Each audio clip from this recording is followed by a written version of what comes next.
Oh, okay. We're doing this again. Let's try this again. Guys, come on in the room. We are back. Let me know if you guys can hear me now. I'm going to just work out the kinks with that new mic. I thought I was going to be real fancy for y'all, but apparently my new mic said no.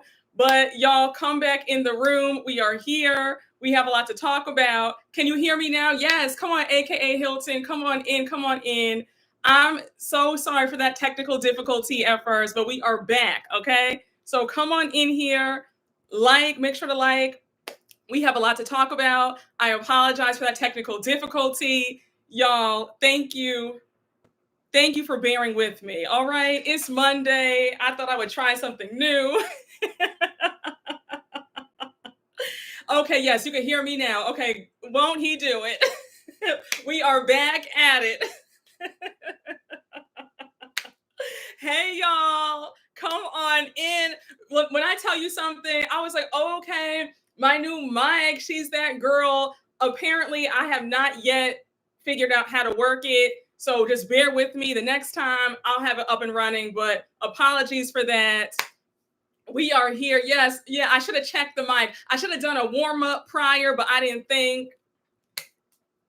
But we live to see another day and another live, okay? Listen, you okay, you said the sex bot said not on my watch. I'm screaming. Oh, thank you so much. Let me tell y'all something. Child, please get in here, y'all. Please make sure to like that, like the live. Let everybody know that we are here talking about the latest. Baby, when I tell you these last few weeks have been nothing but a hot, raggedy mess in these reality TV show streets, I want to start this off with Jennifer Williams from Basketball Wives. Now, y'all know that I stopped watching Basketball Wives. I stopped watching it years ago. I stopped watching it when the OG stuff happened and they were trying to deny the colorism on that show. I said, shout out to everybody. I had fun. However, when I saw that clip circulating around, what was that, a month ago or 3 weeks ago? When that clip surfaced of Jennifer Williams' fiance asking her for $250,000 to pay his restitution, I said, wait, what? I had no idea that Jennifer was even engaged. And can we just stop for a minute and quickly talk about how Jennifer Williams has the worst history with men, from her ex-husband to being with the lunch lady, the man with the lunch lady hips, who put a hit out on his nephew and is in jail doing a double life sentence, Tim. Then you had the other guy after that who stole her Range Rover. I think that Jen needs to be single. Jen needs to live the rest of her days single. And for her to be 50 years old, she's with a 30-year-old scammer. Did anybody, please, y'all, raise your hand in this chat. Did y'all watch the Carlos King interview with Jennifer Williams and her fiance? Every time Carlos asked him a direct question, he asked him several times, Christian, what do you do for a living? Christian did not answer. He went on these long 20-minute tangents and stories about, oh, well, you know, first of all, I love working. I love making money. What are you talking about, sir? Do you have a job? And are you making money the legal way? Yes or no? It's not a 20-minute answer. It was a hot mess. And then Jen looked so dumb. She's sitting there talking about, oh, well, I prayed to God for discernment. I said, well, surely you didn't pray to God about anything. God didn't hear you. That prayer went to the ceiling and then bounced right back. Because if you did pray to God, he would have told you immediately to get away from Christian. You just want to hear what you want to hear. And you're so desperate. She's so desperate for a man at her big age that she thinks that this is the best she can do. I was so disgusted. I sat through that entire interview. That was an hour and 55 minutes long. And shout out to the diva, Erica De Niro, because she was in the chat too. We were both cutting up in there. But that interview was a hot mess. Yes, Jennifer is so desperate. It's sad. It is. God disconnected the line. It's a mess. Jennifer is a scam magnet. I have always felt that way. And y'all really don't understand. I'm not trying to be mean. I'm not trying to be funny when I say that desperation is a disease. Desperation will have you penniless. It will have you insane. It will have you just at the depths of the lowest of the lows. It will really have you doing things that you would never think about doing. I think it's really sad when you see these stories of women who just went all out for men just to have a piece of a man. You always lose when you're desperate. And that's in anything in life, in relationships. And if you're desperate for friends, if you're desperate for money, you'll do anything. Never be desperate. I don't care how bad you think your situation is. Never be desperate for anything. When you're desperate, you repel. When you're detached, you attract. Do not be desperate, because when you're desperate, the things that you want are running away from you. And you don't want that energy. People can smell desperation, especially men. And the fact that Jennifer is sitting up here talking about, oh, well, I appreciate that my fans are concerned about me, but I'm going to do my own thing. Okay, girl, but don't sit up here with any GoFundMes when he fleeces you for all your money. It's really shameful that Jen is doing this. And then finding out that he's 20 years younger than her, I'm like, what's going on? Did anybody see in that part of the interview when he said that he doesn't believe in banks? I said, oh my gosh. Jen is down bad. Jennifer loves losers. Oh, she does. People will sniff it out. They do. She should have stayed with Jelani. We knew what he did for a living. Now, which boyfriend was that? Was he after Tim with the lunch lady hips, or was he after the one who stole her Range Rover when she was in Atlanta? I remember people tried to warn Jennifer about him. Sense is chasing her, but Jennifer is faster. He doesn't believe in banks because he's banned from all of them. Exactly. Listen, I was really screaming when that man sat up there and told that bold-faced lie about how he graduated from college. He said that he went to SCAD for college because he loves fashion. But at the same time, while he was in college for fashion, he was also working at an investment bank making $130,000 a year. How are you making that much when you don't have any degree in finance and you're only 19 years old? His stories made absolutely no sense. And then for him to try to act like the Black community is trying to tear him down, that's not what this is.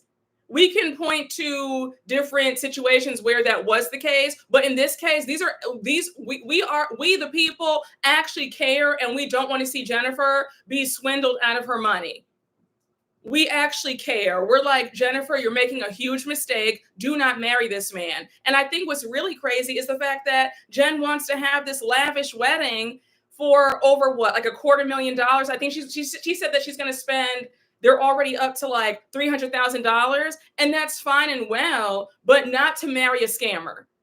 And also, I feel like this isn't Jen's first rodeo. Jen's 50. This is going to be her second marriage. I don't think she needs to spend all that on a second marriage. Also, not to a man that's 20 years younger and is using her. I don't know, y'all. He's going to fleece her so hard. No, he is. When she was running around with Al Reynolds, he was setting her up on dates. I knew that was a chop. Oh, listen, Al Reynolds, he made his way through social climbing and he used Star Jones. So, of course, he doesn't know anybody who is of decent character. Day trader is code for I shoot craps in the alley. I don't understand how people ignore blatant red flags. I think that, you know what it is? I think people ignore red flags because of desperation. Because when you have a strong sense of self, when you have self-esteem, you can see it a mile away, and you're willing to say, I don't care how badly I want a relationship, I'm not going to succumb to desperation. And I really feel like Jennifer has thrown in the towel, and she feels like, okay, he's cute enough. Why not? Let's do it. He's flashing some cash around. So let me turn a blind eye, put my head in the sand, and hope and pray that this works out. I want to see her hustle because she is a knucklehead. Jen should be way smarter than this by now. That fast money ain't gonna last. She should marry him like CBJ and Jocelyn got married, fake the marriage. How can he manage other people's assets when he has none? He doesn't own anything. She likes men more than herself. Yeah, she definitely does. Yep. Some people see red flags as Six Flags and ride the dangerous ride. Jennifer is almost eligible for AARP, making young lady mistakes. Exactly. I just don't. I don't understand what Jen is thinking. I think that Jen has been too much with several men, and the fact that she's going to continue down this path. And when they were sitting there, even Carlos King's body language read, Jen, you're a dummy. And we know that Carlos King loves to tell everybody that, they're his best friend and he's known Jen for a long time. But I'm like, Carlos, if this is really your girl, I hope you pull her to the side and I hope you tell her you're making a mistake, don't do it. But then again, Carlos is messy. He probably wants her to go through with this wedding. So that way, when it all, busts in her face, that way she'll go back on his channel and give him the tea about that. She's too old not to see the signs. I agree. Does she not know her worth? Yeah, I think that, you know what, with Jen, I think Jen is also another case of there's nothing else in her head. Everything in Jen's head is about money, status, things. And I'm not saying that there's anything wrong with that, but when you make that your personality, that's when it becomes a problem. I think that Jen is an example of extreme materialism. And again, I'm not going to hold you. You guys know I love designer, but that's not my idol. Do you get what I'm saying? Like, I put things in perspective. At the end of the day, yes, things are nice. An Hermes, a Van Cleef, a Cartier, that's all well and good. A Rolls Royce, whatever. That's great. If God blesses you with that, that's amazing. You should enjoy your money, enjoy your stuff. But when you make things an idol, that's a problem. And I think with Jen, she fails to realize that these are just things. They can't save you. They're not going to keep you warm at night. If you get sick, they can't do anything for you. When we leave this earth, our stuff is going to be here. You're not going to be buried with your things. I think that throughout the interview, the first half of the interview, like the first 30 minutes of the interview, Jennifer kept referring to how she loves things and how she loves to be in the most exclusive places. Remember, 20 minutes in, she's talking about how she was in Soho House and she only goes here and she only goes there. And that's great. But Jen has no personality outside of that. I've always thought that Jen, even on Basketball Wives, I thought that Jen was dull and stale. I feel like her personality, there's not much to be desired. I always thought that her attitude was very off-putting. There's nothing there besides stuff. And I think that her materialism and her love of money and her love of things is the reason why she's in this boat with Christian now, because he's flashing some money. He's flashing some quick cash, because even in the beginning of the interview, he made reference to how Jennifer bought him a Rolex for Christmas, and he bought her, I think he said he bought her a Richard Mille or Patek. It was one of the two. And she's just beaming and smiling. And she says, I'm allergic to broke. I don't do broke. You got to have some money with me. And I agree. That's great. But I feel like you can't only look for just money, because you can get a guy with just money. And if he's not doing things the legal way, if he has poor character, if he's a cheater, then it's not going to matter that he has all this money. And I think that she's so blinded by he's spending on her and buying her all these gifts, she could give a damn about whether it's legal or not. But sis, when the feds come knocking on that door, excuse me, sorry about that. When they come knocking on that door, please, like, nobody's going to be crying for you because we tried to warn you. So I feel like Jen's materialism is the reason why she's in this boat. I didn't mean to get off on a tangent about that, but that's always irritated me a bit with Jennifer, because she's just so extreme with her love of stuff. Yes, we all like nice things, but it should not be your everything. She's giving, I eat lead paint. I'm screaming. She's just a follower. Pretty but empty. I mean, she's friends with Evelyn. Jen has always been a sidekick on the show. Yeah, she has no personality. She's masking some deep-seated hurt and trauma to compensate for this foolishness. I can't see Jennifer genuinely loving someone. Yeah, I don't think so either. I think that Jennifer is void of affection or love, because even when she was talking about when they first met and how she liked him so much. There's no emotion. She's always had that same monotone voice. Just everything about her is monotone. The only time she lights up is when she's talking about stuff or the trips that she's gone on. And I'm just like, when you love things more than you love people, that's a problem. She's always given me very just an empty shell. There's just nothing there. And it's quite sad. And Jennifer, I think that if you could just listen and not think that you know everything, if you would just, put your pride to the side, put your ego to the side and just listen, you'd be in a better space. Christian is going to fleece you and you need to run. And whatever money that you've made, however, I know that you think that, you're so rich and stuff, but I can assure you, you will be in the poorhouse like that if you go through with this wedding. She struggles as being a friend. Yes, very vapid. Yeah, definition of no substance. Yeah, it's sad. She needs to run for the hills. And all throughout the interview, Carlos was looking at her like, are you serious right now? Carlos wanted to laugh in her face because Carlos asked Christian several times, okay, so what do you do for a living? And he refused to answer. I hope she's smart enough to get a prenup. I don't think she will. I think she's going to let him sweet talk her. It's going to be another Teresa and Louis situation.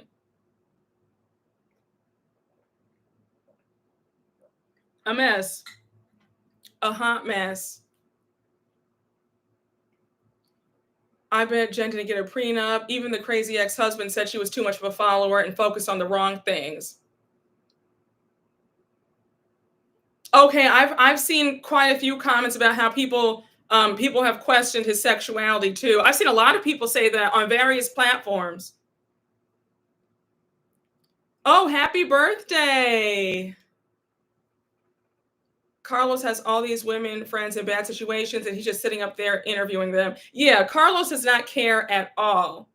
He doesn't care at all. This is all entertainment for him and he is eating it up. Now, wait, there's a lot of y'all in the chat. There's what? Over 200 of y'all in the chat, 265. Let's get those likes up. Let's let the likes match the views.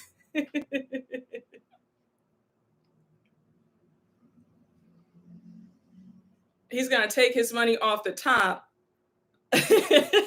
Restitution style. I'm screaming. Yes, y'all. Let's get the likes up, y'all. Come on, let's get the likes up. Personally, I haven't had any questions about his sexuality. I've seen comments about that on various platforms. I see it on here. A lot of you guys are saying it. I don't know. I haven't. I'm just reading what y'all are saying. That's it. That's all. I don't think anything either way about his sexuality. What I do think about him is that he's a scammer and that Jen needs to run.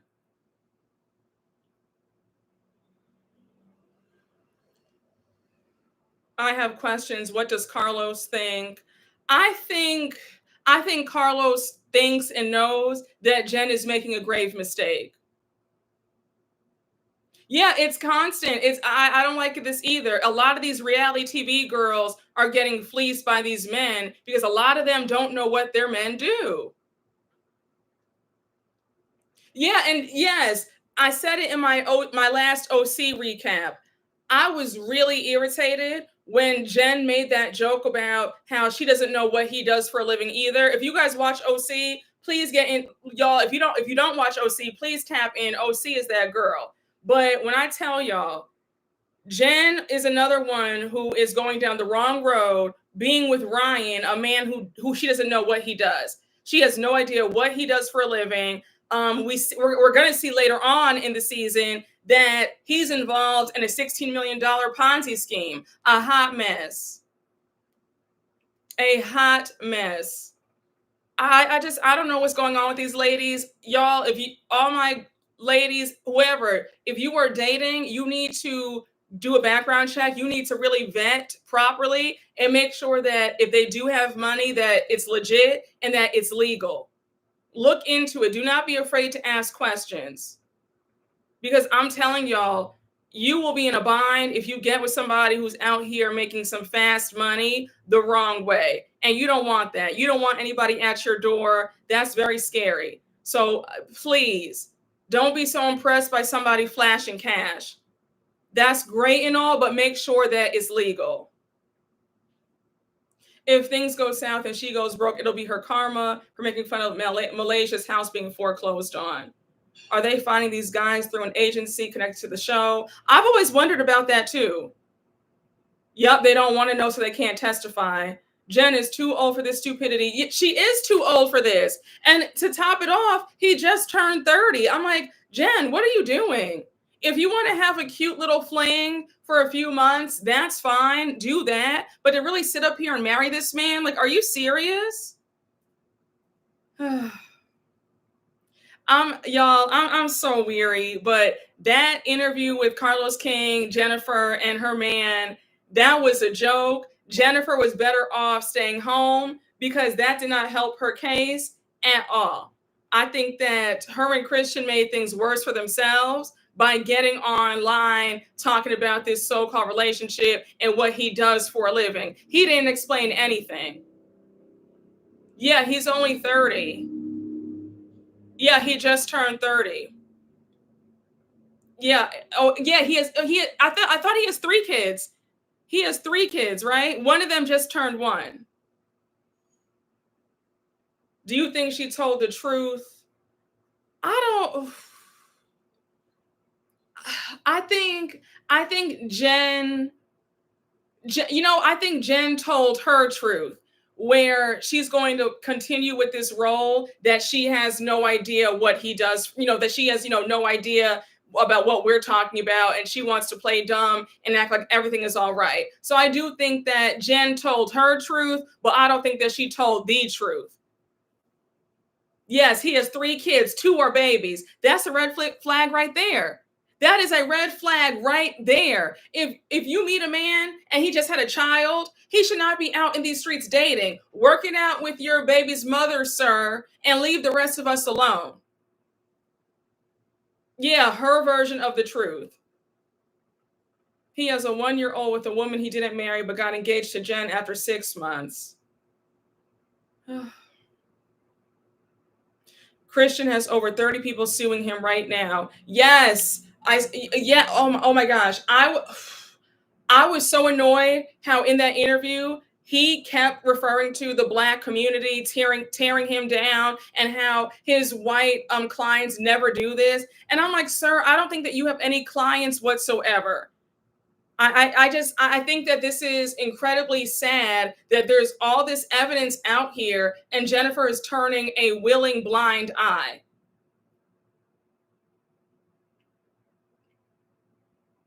Child, it's a mess. Yep, they always blame the Black community all the time.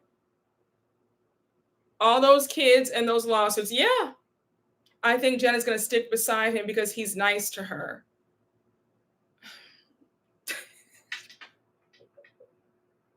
Jen is 50 years old talking about somebody being nice to her as a way to stick around. That's pathetic. Yeah, no, everybody's not lying on him. Everybody is not lying on him. He's acting like we're coming for him. And then he said, oh, it really breaks my heart that the Black community is coming after me. Only our people drag each other down and call each other scammers. I'm like, no, sir. We're saying this because it's the actual truth. Please don't paint this as we're hating on you or we're hating your lifestyle. And then the other lie that came out of his mouth when Carlos King asked his net worth and he said that he was worth $6 million. I said, okay. I said, all right. If this man is going to sit up here and lie like this, then who are we to judge? And Jen was sitting up there nodding her head like, oh yeah, he's worth $6 million. I said, okay, if you two dummies want to sit up here and play in our faces, then be my guest. Oh my gosh.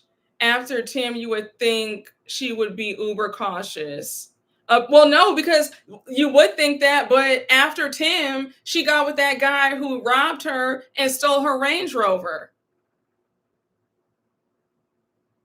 Jen got him caught up with his probation officer by posting on IG that they had been all around the world. Oh gosh. I think Jen's relationship with her parents was transactional. Oh, I could see that. Yeah, I don't believe a word about he's worth $6 million. Yeah, and that was Carlos King's question too. If you're worth that much, then why did you ask Jen for the money to pay your restitution? So then when Carlos asked that, him and Christian and Jennifer flipped it and made it like production was messy and chopped it up. Now, can somebody please let me know how did production edit things in a way to make it seem like he asked Jen for money? If you watch the clip, go and watch the clip of Jen and Christian sitting down, and he's asking he's saying that he needs help to pay the money that he owes for restitution. I don't know how he's acting like production chopped it up to make it seem a different way. We saw with our own two eyes and we heard with our own two ears that you were low key dry begging and asking your soon to be wife for $250,000 to pay your restitution. So don't act like we're the ones who saw things wrong. I just don't like the way Jen and Christian want to rewrite history and also act like we're not seeing what we're seeing. The ultimate sugar mama in a dunce cap.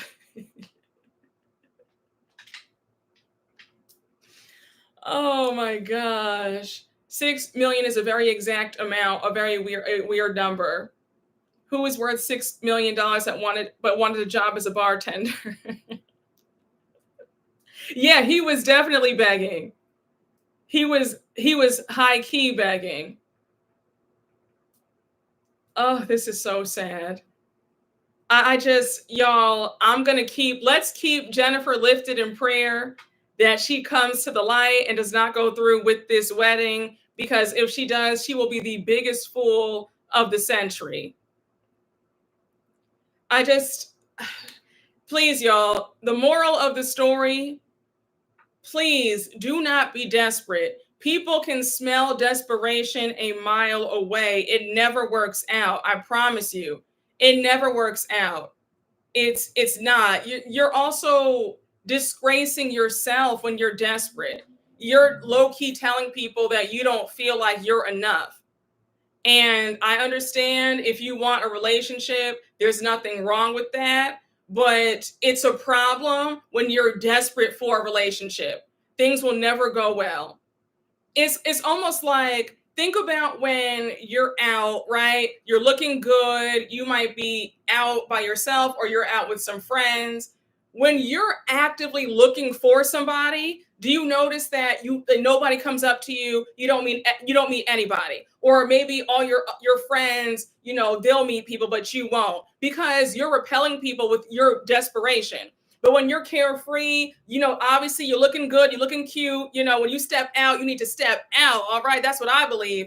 But when you have that carefree attitude, you don't care if anybody comes up to you, and you're detached, people are drawn to you because you're magnetic. People like that. People like to know that you're sure of yourself, that you feel good about yourself, that you're not pressed about someone else's attention. So just keep that in mind. Please do not be desperate. When you're desperate, things always go south. You guys, we can go down the list of people who are desperate, and things have been a hot, raggedy mess. Yeah, desperate for love. Jennifer has always been desperate. It's one of the most dangerous things it's very dangerous for women to be desperate. It's true. Please, y'all, do not. If you feel yourself desperate, stay home, sit with yourself. I don't care if you have to read affirmations. I don't care if you just need to cry it out, call up a therapist, but do not date while desperate. Don't go out when you're desperate. It's not a good look. And Jen, if you would just wake up and wake out of this desperation, I promise you, you could find somebody else. because Christian is not it. The red flags are glaring, glaring. Now, I do want to talk about Cam Newton. Did anybody watch? You know how Cam Newton, the football player, he's retired now, but he's always been obnoxious. He has 3 baby mamas and 8 children. Well, he has a YouTube channel that's doing really well. He's like a junior Shannon Sharp, right? So he has his podcast, and when I tell you he had Dr. Cheyenne Bryant on, please go watch the episode. Now, mind you, I don't watch Cam Newton's podcast. So when I saw the clips, I was like, okay. But then when I saw that Dr. Cheyenne was reading him down, I said, oh, let me tune in. The interview is about two hours and some change, like I guess 2 hours and 30 minutes, but it's good. The way she broke it down about his behaviors and how he's functioning. He's a low functioning man, pretty much, right? You have all these kids, you have all these broken homes, and he was so defensive. And what I loved about Dr. Cheyenne Bryant, it was the fact that she held on to control. She controlled the whole conversation. She did not allow his outbursts or his anger or him being defensive sway her. She redirected the conversation every time he tried to go off base. I said, come through. I said, Miss Mamas, you better come through. I said, girl, I said, please let him know that just because you are wealthy, just because you have fame, does not exempt you from being a degenerate and a dusty. And I think that people feel like money absolves you from being a decent person and having character. I think that people are mistaken of thinking that just because you're rich, then that means that you're a quality person. There are a lot of trash people with a lot of money. I have a whole bunch of, I have so many stories. I told you guys, you remember, okay, only 200 of y'all remember this live. It was last year when I was talking about OC, and I spilled too much tea and I had to I deleted the live. Only 200 of y'all remember that. But we had that, we are here, okay, because I spilled some tea, all right? But I say all that to say, Cam Newton is the embodiment of what it means to be wealthy, successful, and have all the accolades and the fame, but he's a trash individual.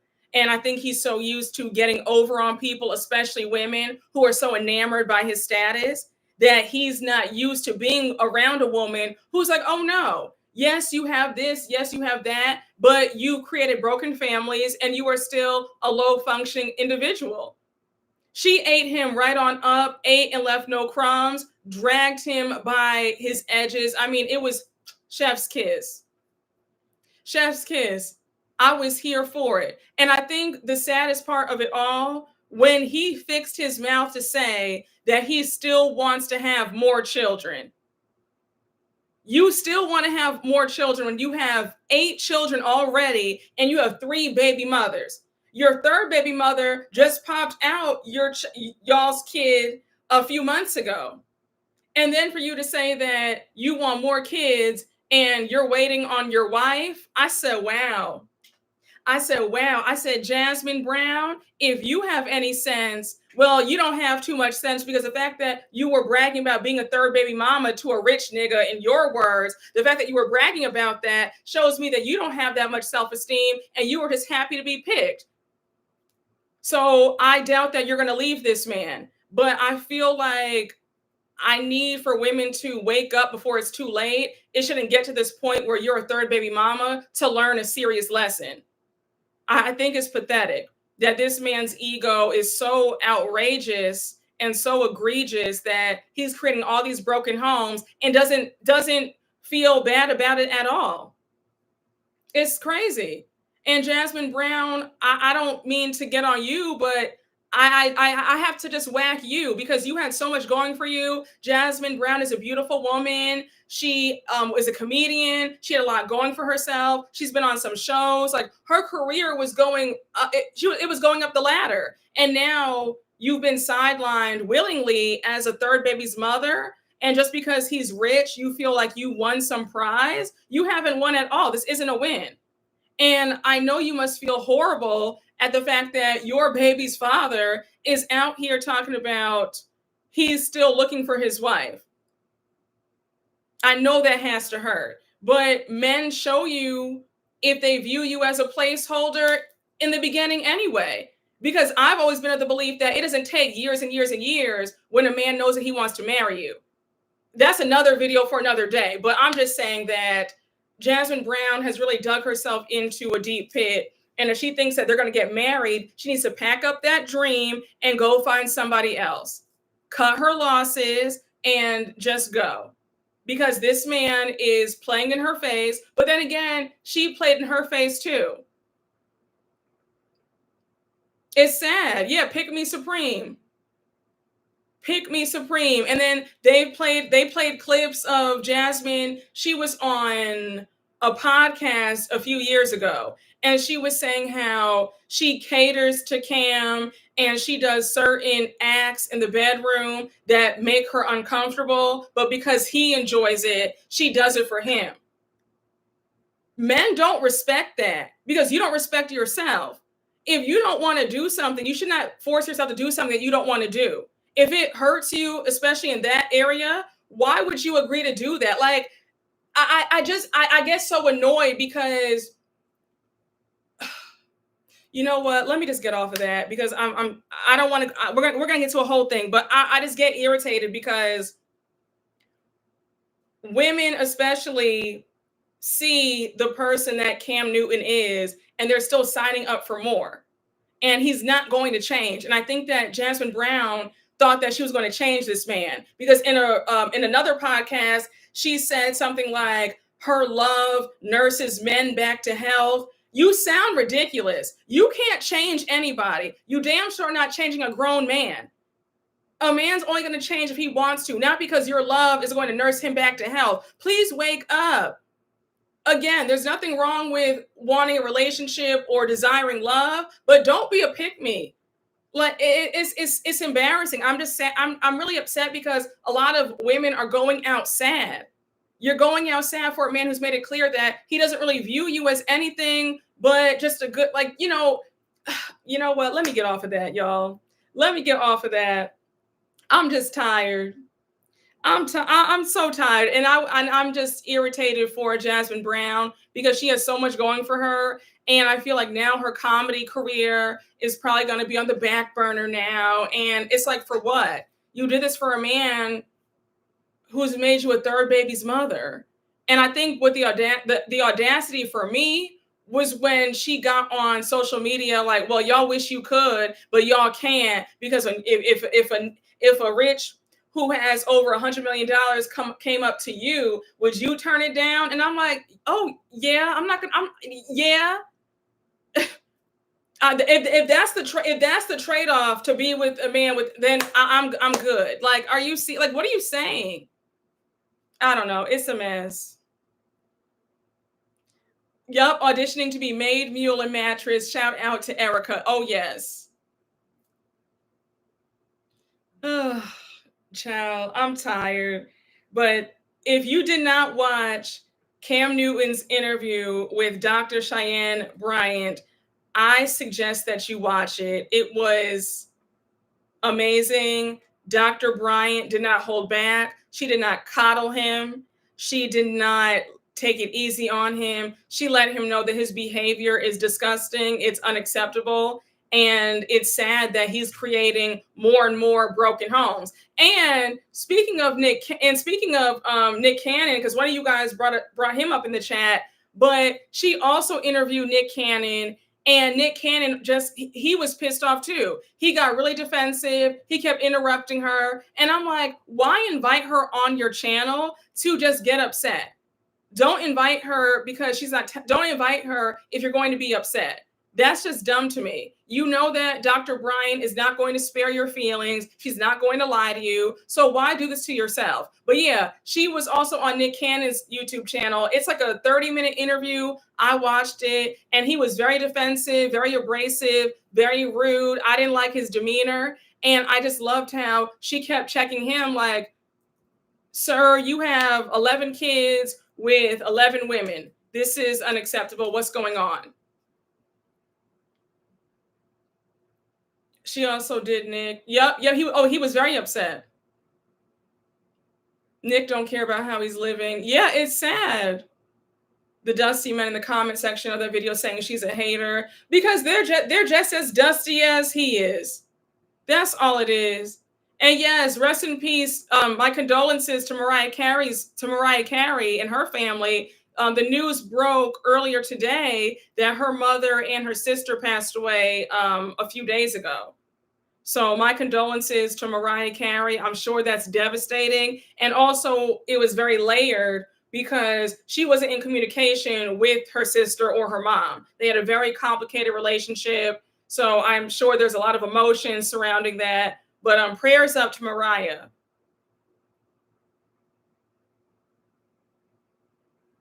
That's why he's no longer. That's why. Yep, no longer with Mariah. Nick and Kim looking for the doctor to coddle him. Yep. Oh yeah, absolutely, absolutely. They were very upset that Dr. Bryant was not doing it. She said, "Oh no, like I'm here to do my job. I'm here to analyze you and offer up my critiques and tell you the truth. I'm not going to sit up here and handhold you and tell you that what you're doing is acceptable because it's not."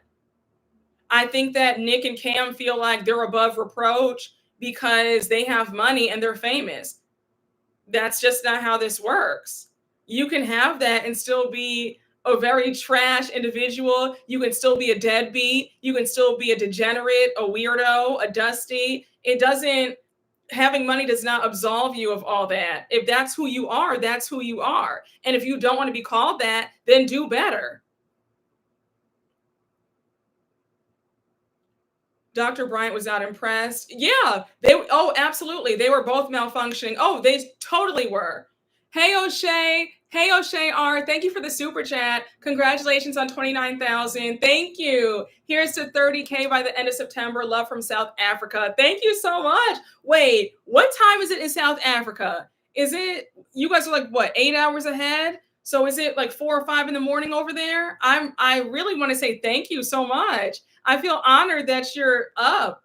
Oh wow, it's 3:15. Oh my gosh. Well, I'm very appreciative that you are on this live at 3:15 a.m. Thank you. And thank you again for the super chat. And wait, may I just say thank you guys for 29,000 subscribers. To all the new subscribers, welcome. I hope you guys are having fun. I love it. I love y'all. It's been such an amazing journey. And I'm just so blessed and grateful and appreciative. And honey, I know I do this every time, but I really have to toast. I gotta just say thank you to all the good folks in the beginning. If you're an OG here, you already know what I'm about to say. But to the good folks in the very beginning who said that my channel would flop, and to the folks who placed bets and said that I wouldn't make it past 500 subscribers. And here we are on our 5th year, honey, thriving and flourishing. I just want to say cheers to you, honey. I just want to cheers to y'all. And since you guys lost the bet, feel free to cash app me. Y'all know who you are. Feel free to cash app the doll, okay?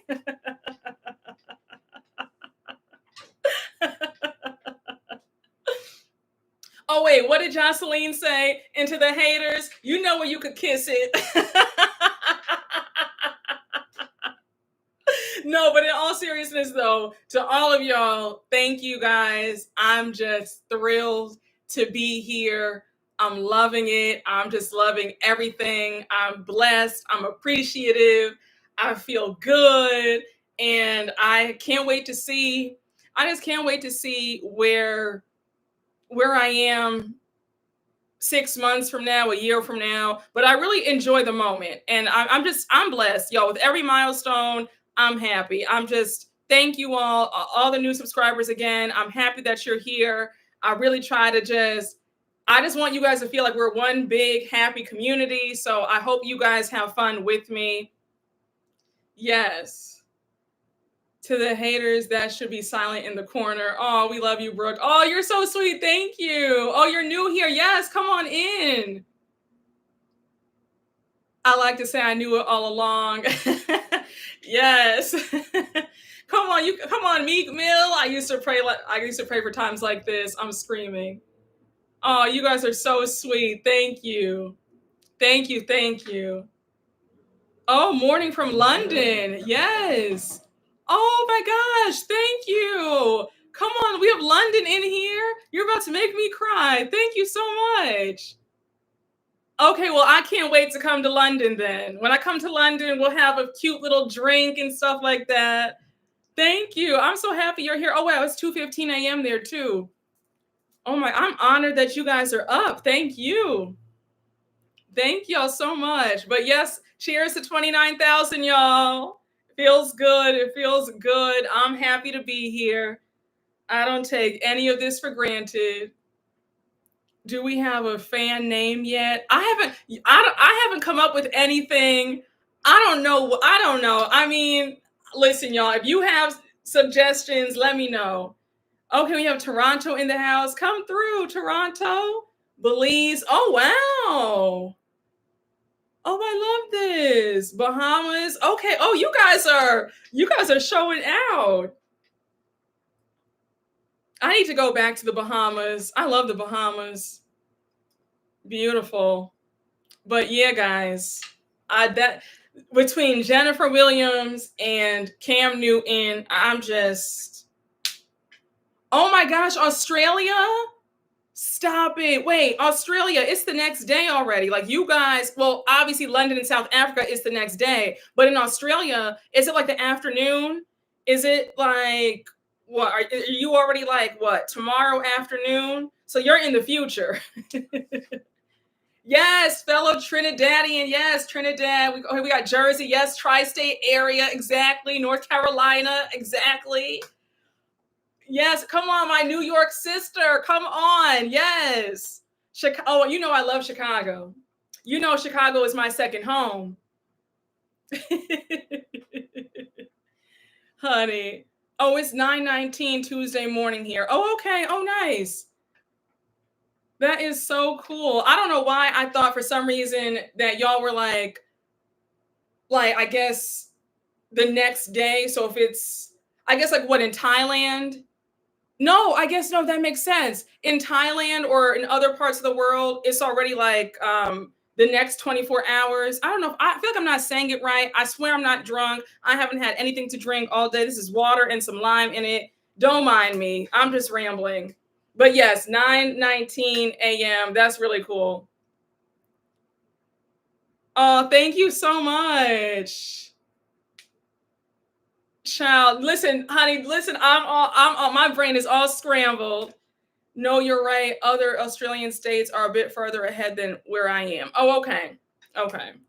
Oh, we have Detroit. Okay, come on, Chicago South Side. Yes, exactly. Wait, because I used to live in Chicago. I lived in the South Loop, honey. Ask about me, okay? Oh, I love California. The furthest west I've been is Dallas. Oh, nice. The West Coast is everything. Oh, I love it. Oh, okay. We have everybody here. We have everybody in here tonight. I feel special. I hope you have some Portillos and some Luminati's and Giordano's for me. And I love my Garrett's popcorn, the Chicago mix, the caramel and the cheese. So good. Oh yeah, we have a lot of Chicagoans in here. I love it. Yes, honey, I'm a child of the world.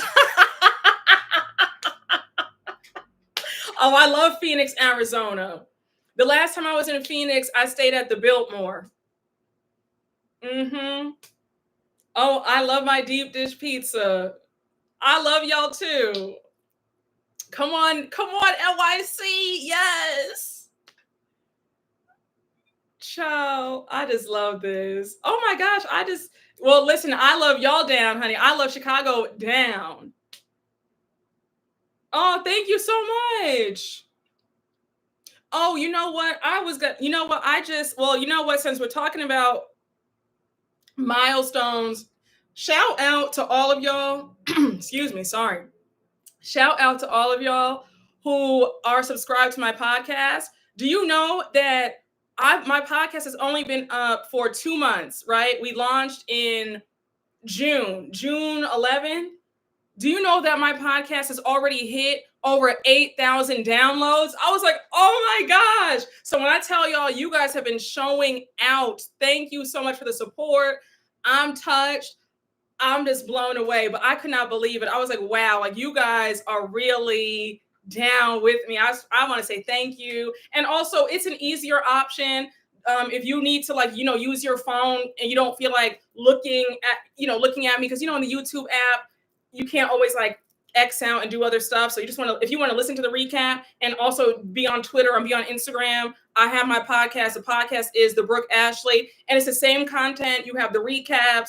There's the self-help videos, all the interviews, everything. So yes. So I just want to say thank you all for the love that you showed me for my podcast. We are already at 8,000 downloads. So I'm beyond touched. Thank you. Oh, thank you. Yeah. Oh, listen, no, Chicago has the food is amazing. The hot dogs, you have to go to Portillo's. Okay, wait. The last time when I was in Chicago 3 months ago for my friend's wedding in May. And when I went to Portillo's, I was so greedy. I ordered a hot dog, fries, and a cheeseburger. But I saved the cheeseburger for later. Oh my gosh, thank y'all.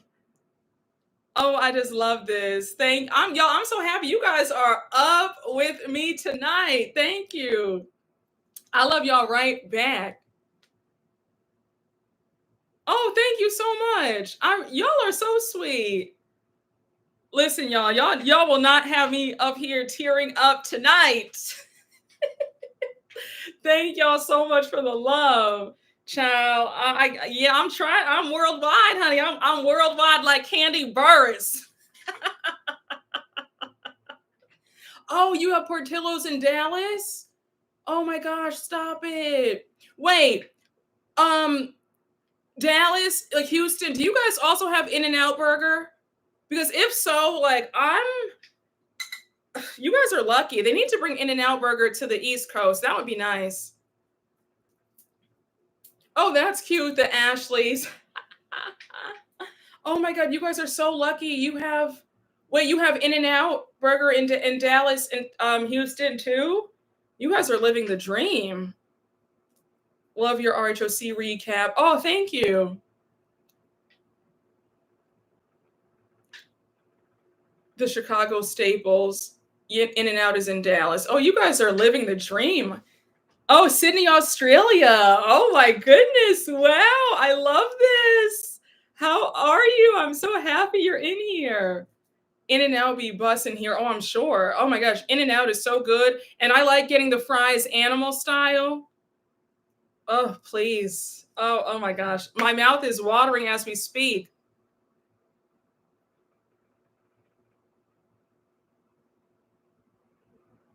In-N-Out, I loved it when I was in Vegas. Yes. Oh, In-N-Out. In-N-Out was always going to hit. Yes, I spoke on Cam Newton. I spoke on him like 10 minutes ago. I did a whole thing about him and Nick Cannon. That's really cute, the Ashleys. I like that a lot. That's adorable. Now, can we quickly talk about a little bit of Housewives? Did anybody see the SLC trailer? Real Housewives of Salt Lake City is coming back in 2 weeks. No, right? Yeah, 2 weeks or 3. Yeah, 2 weeks? No, 3 weeks. September 18th. But they're going to be back. And do you see that Mary is back as a full-time housewife? Then on top of that, she is really engaging. I mean, we see her on a zip line. She's fighting with Meredith. Like, I can't wait to see it. I'm excited. I think that the girls are about to give what the other girls were supposed to have gave, in the words of the iconic Rolling Ray. Can you give Gina and Emily a good whack just because? Y'all really enjoy when I whack them because they try it. They try my patience every single time. But yes, I'm excited for SLC. I think that the trailer looks promising. This season I feel is about to be great. I saw that Monica is a bit salty because her and Lisa were exchanging words on Twitter when like the trailer or right before the trailer dropped. But I feel, yeah, I'm glad that they did not bring Monica back. We don't need Monica. I don't think that there was anything special about Monica. I just feel like she is a crazed fan who has a lot of envy and jealousy towards some of the other women because they're where she wants to be in life. And she just wasn't a good fit. I didn't like the storyline with her and her mom was very dark. You know, I didn't like it. It was just too many lies. Her spirit was very disturbing. But yeah, I'm very glad that we are a Monica free season 5. Yeah, Monica is scratching for something to do. No, yep, Monica let it go. Ashley Darby can't handle being an Ashley. Oh, y'all want me to talk about Emily and Gina so bad from OC. Okay, so let's do it quickly. As you guys know, I watch all the franchises. I know I've been slacking on Dubai. We'll talk about that in a few minutes, but bear with me. OC has always been one of my absolute favorites. I think that OC is criminally underrated. They always bring it since season 1. We are 18 seasons in and the girls are still delivering, which I love. But this season for me, when it comes to Gina and Emily, they've gotten more and more insufferable. And if you've watched my recaps, it's just been thorough whackings every single recap. I mean, Emily is really showing her hand with just the way she hates Jen and is going after her. I think that Emily is deeply insecure, and I just feel like Jen is who she wants to be. I think with Emily, there are so many layers of her insecurity and why she acts the way she does. But Jen definitely has her threatened and shook and bothered. And I really feel like it's because Jen fits the aesthetic of the OC, and Emily herself has even admitted that she doesn't fit that. And I think it just bothers her that despite Jen not having any money, Jen has a boyfriend who takes care of her, even though he low key might be a scammer wrapped up in a Ponzi scheme allegedly. But for right now, he's paying her way. He does seem to really like her and love her. He just can't get enough of her. And I think that Emily is upset because she does not have that with Shane. Shane looks like he's checked out. He always looks like he could care less. Every time she talks, he looks zoned out. I don't see any romance or any chemistry. There's no sexual attraction, in my opinion. So yeah, I think that with Emily, Jen triggers her to her core because Jen is living the life that she wishes that she had. And Emily, I'm just confused as to how you can get on Jen about money and being taken care of when you and your husband live off of your husband's family's money. You said when you first joined this show 6 seasons ago that you all live off of Shane's parents. Shane's parents give you guys an allowance. And it's a generous allowance, but it's still an allowance. So I don't know where you have the gall to try to trash Jen when you're pretty much doing the same thing with a grown man. Yeah, she tries hard to be a tough girl. It's very pathetic. It's just weird.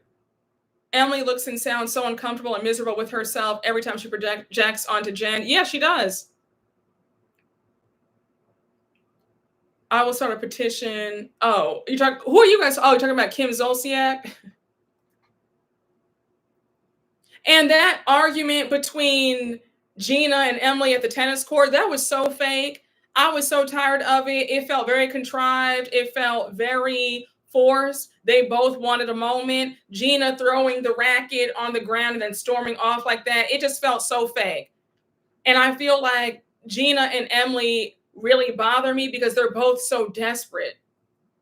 Hey, Dwayne is Pierre. Thank you for the super chat. Didn't Emily marry well and hang up her law degree? She did. She definitely did. That's why I was saying she married Shane because Shane had a coin. Shane's parents are very wealthy and they live off of his parents' allowance. So it's very hypocritical for her to get on Jen when she's pretty much doing the same thing. She hasn't practiced law in ages. She said that herself. She married Shane and then sat her behind down.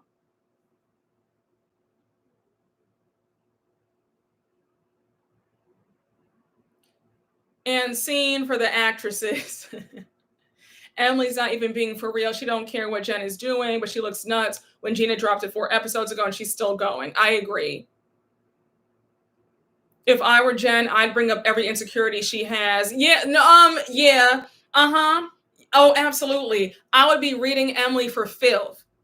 I mean, I would be taking it so low with Emily because Emily is showing her you know what for no reason. The way she's acting, you would think that Jen owed her the rent. Her calling Jen out, her calling Jen broke every chance she gets, her just talking about her, that comment she made a few episodes ago when she won the Prada sunglasses from the golf event, and she said, I don't even like these sunglasses. I should give them to Jen because she needs them. I said, really? Why is Jen on your mind so heavy? Jen is running laps in their brains. And if you don't like Jen like you claim, it's giving that you obviously do, because if you don't like somebody, you don't talk about them. In my opinion, the opposite of love isn't hate. The opposite of love is indifference. Oh, wow, I feel touched. Thank you. You got me through COVID. Well, I'm happy to hear that. Thank you. You've been here for a while because during COVID, that's when my channel took off. Thank you. Gina, her and that confessional wig are desperate social climbers. Oh, they are. And that wig was sitting on top of her head. She looked a hot mess. And that dress was so unflattering. I said, Gina, you need to slap whoever styled you in that getup. Emily would be worn out. Emily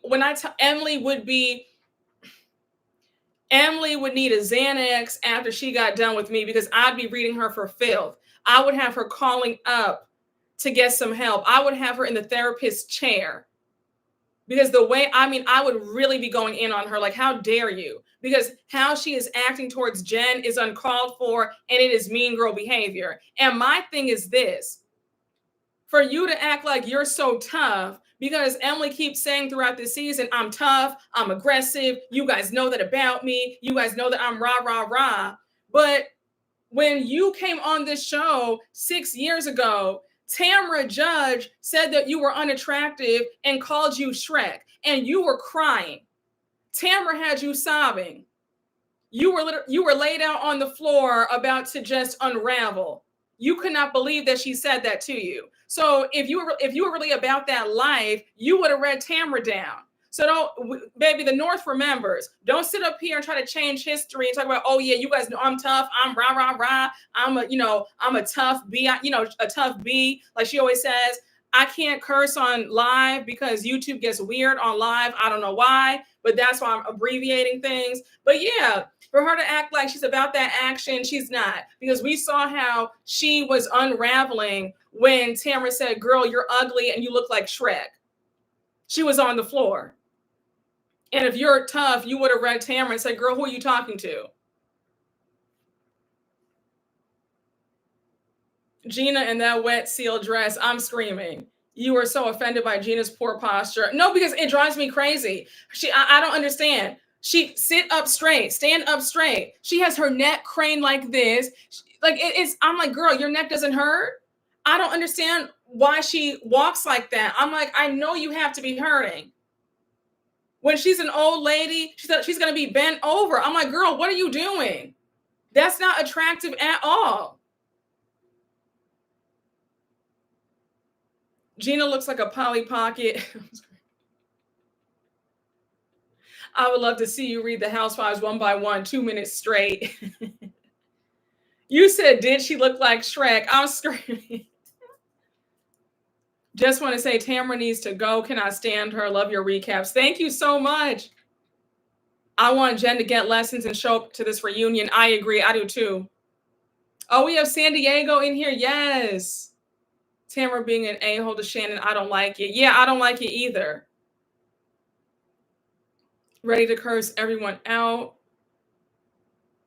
I wish someone would tell Tamara Eddie married a Chihuahua. Oh, not the Flavor Flav reference has me screaming.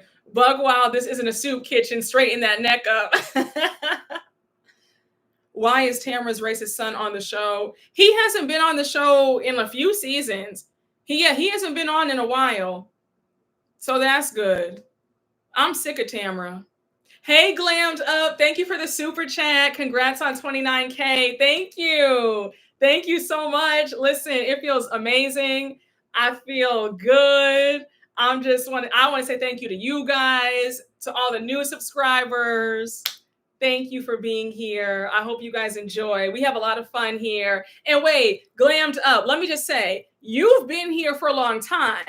Like you've been here for you were here season 5 of what Potomac, when my channel was taking off. If I right, am I telling the truth? You've been here for a hot minute. You might have been here when I was still on the brown couch, quiet as it's kept. Thank you so much for the super chat.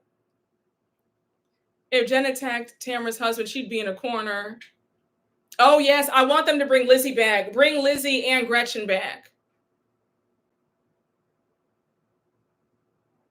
He's in her intro. I think he was on the first episode. Oh, okay. No, you know what it was? They showed the flashback of him when he was in Big Bear. Because she said, oh, we've been back and forth in Big Bear. And then they showed Tamara. They showed Ryan with his daughter and his new girlfriend. Yes. But like, he hasn't filmed a scene. But yes, we did see him in that flashback episode in the first episode. Yes. Yep. I've been here for a while. Okay. Yes. Glammed Up has been with me for a long time. Yeah. Oh my gosh. No, there's like maybe, I would say there's like 75, 100 of y'all who remember me when I was on the brown couch. That was when I first started. That was like my first 6 months on YouTube. That was a time.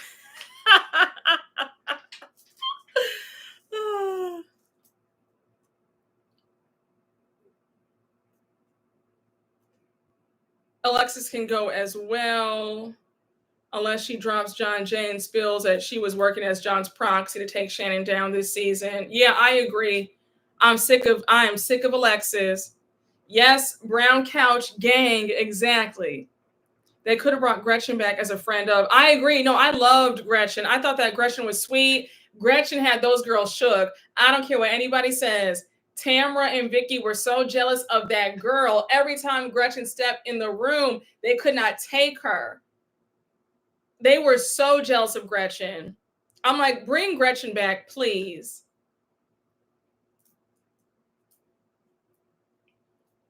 They could have, we need Gretchen back. I remember the brown couch. I'm screaming, yeah. Gretchen was that girl. Yes, she was that girl. They were so jealous of her. That's why they set her up to get drunk that night. That was so evil to me. I will never get over that. That was Gretchen's first season on the show. And when they set her up to get wasted like that, naked wasted like they called it, that was so evil. I said, I can't believe this. You guys are good and grown. Vicky joined this show when she was 50? And now she's 67, 68. And for her to be doing that at 54 years old, trying to set somebody else up because you're jealous, like you're sick. Like what's going on in your mind? Just very sad. Oh, let me not, because I wrote a list down. Wait, hold on. I wrote a list of all the things I want to talk about tonight. And I do want to segue into the Braxtons. So y'all know that I interviewed Trina and Tawanda Braxton. You could check out the interview. I had the privilege and the pleasure of interviewing them. They were so sweet. Now, I told you guys that I would review the show.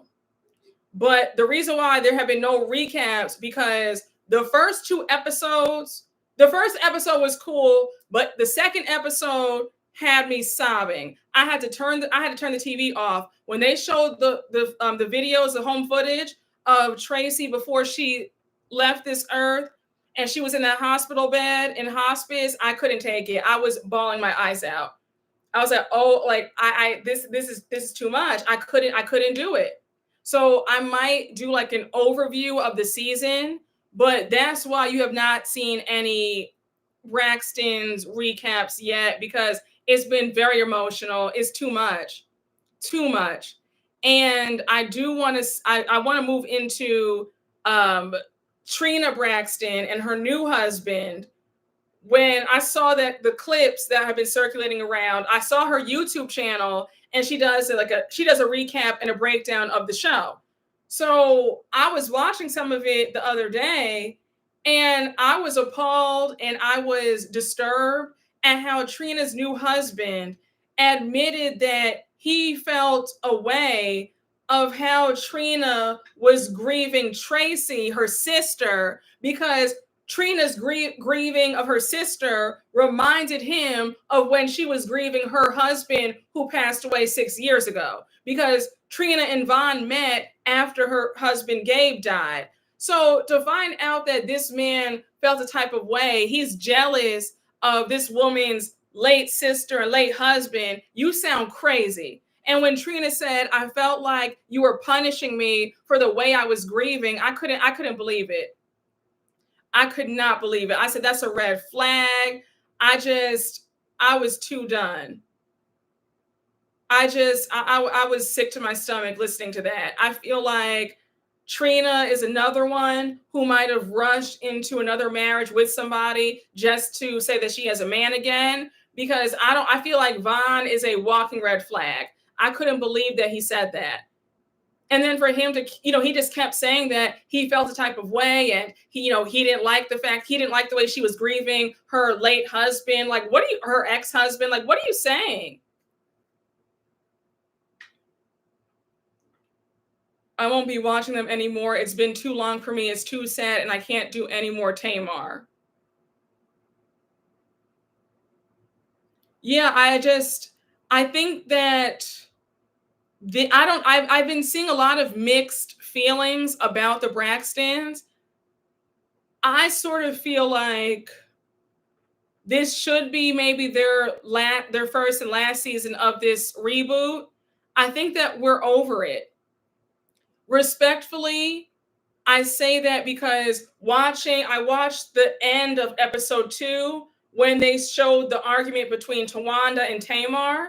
And then Miss Evelyn got upset saying, you guys act like you hate each other. Why can't you guys get along? And I said, we've been dealing with this same conflict in this family for the last decade. It's enough. Clearly, the sisters have so many issues that started from childhood. It's not going to resolve itself. I think that everybody's over it, and I don't want to watch them always being at odds. Now, I do want to add one quick point. When it comes to the dynamics of the sisters, I feel like their mom is a lot to blame for where they are. I think that the mom needs to take accountability for why the relationships are so fractured, because she set the whole thing in motion. Forcing Tony to take her sisters with her when Tony made it, that's a lot to deal with. And I don't think that Tony should have been burdened with that responsibility. That was, she got the opportunity. It was her, they all wanted to be singers, but it didn't happen for them. And I don't think that it's fair that the mom forced Tony to take them with her on tour and, try to get them. Like, I don't know. I just feel like a lot of their issues really stem from their mom, in my humble opinion. I don't know. I'm a little bit tired of seeing them argue, and it's about the same thing. It's too much. Yeah, and the mom's hate for the dad. Listen, I understand that broke her heart. She was cheated on. This man is a pastor. I get that. But I feel like it's not fair that she planted seeds of doubt in her daughter's minds that all men are evil. And I don't know, I feel like because the mom was so bitter, I feel like that's why all the daughters have been with a lot of messed up men. Because remember, Tawanda's ex-husband, he couldn't keep a job. Gabe was cheating on Trina. with Kevin and Tracy, there was cheating going on. I mean, I feel like none of the sisters picked good men. Tony was married to somebody who wasn't doing well. She was the breadwinner. He was a leech and a user. It's just been a mess. Tamar has low self-esteem. You know, she's with this new guy, JR, aka Colonel Sanders, the KFC guy. But I just feel like the mom is the root of all their issues. And I don't like how the mom has yet to take accountability for the part that she played and why their relationships with each other are so fractured.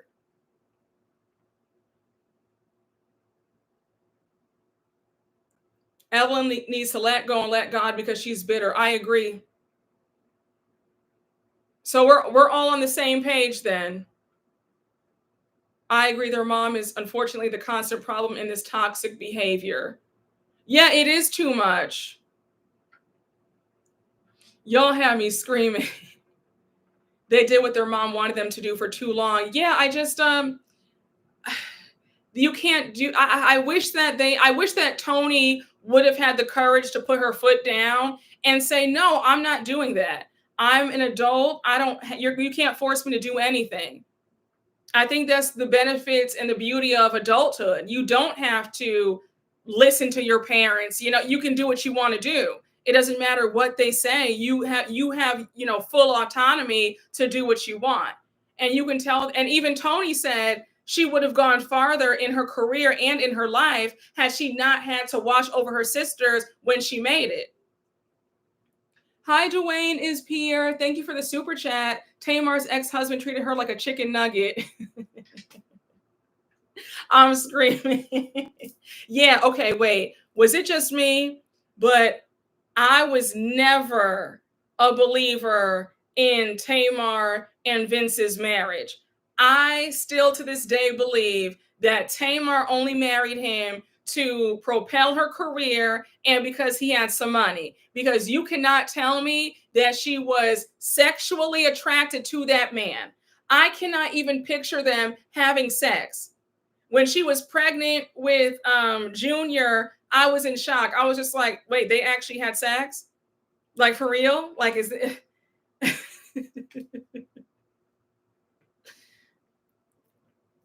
He don't even close his mouth. He looked like Grimace. I'm screaming.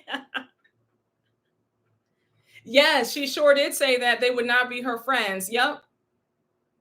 Oh, and one of y'all made a great point about how when Evelyn goes, that the girls won't have any contact with each other. I believe that. I believe that when that day happens, yeah, I don't see the sisters remaining close at all. I think they'll all go their separate ways, and that will be that.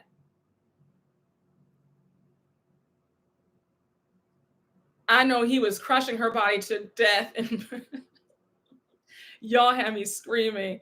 Vince looks like he's hiding food under his tongue. Their poor choice in men stems from their father. Yes, it does. Well, she did go with Mr. Tracy Chapman afterwards. Jesus. So looks clearly don't matter to Tamar. That's now she's with the loser. Wait, that guy was a loser too, though. What was his name? David? He was also a loser.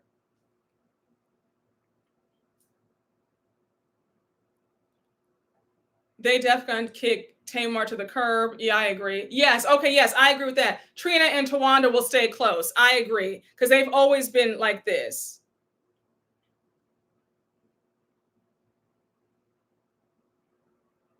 I started following because of Dubai. Can you please recap Dubai? I'm disappointed at Chanel Ayan. You clocked her from the beginning. How desperate she was to be Caroline's friend. Yes. Listen, I have a good track record. I'm usually right about these women 9 times out of 10. Dubai, I don't want to make any promises, but yes, I'm going to do another recap. I'm sorry, y'all. The last few vacation episodes didn't move me. And when it comes to Dubai, I'm only going to recap the episodes that I'm interested in and that are entertaining me. But yes, I'll recap I guess tomorrow's episode looks good, so I'll probably recap that. But stay tuned.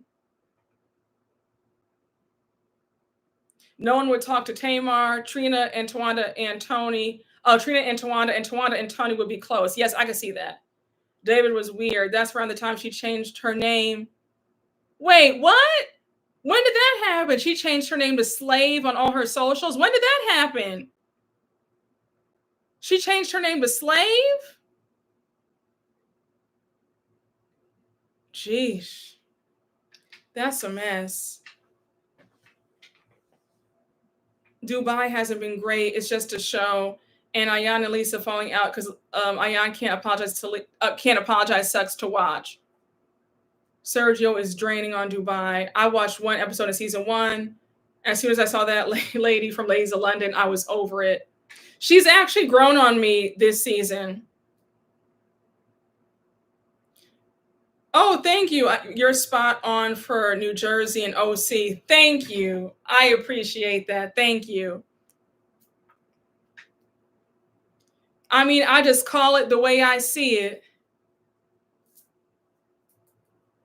But when it comes to the Braxtons, I think that the general sentiment from everybody is that we are all tired of watching them fight about the same issues. Nobody wants to really go into why they feel the way they're feeling. Everybody's too busy subbing each other. Like, I'm over it.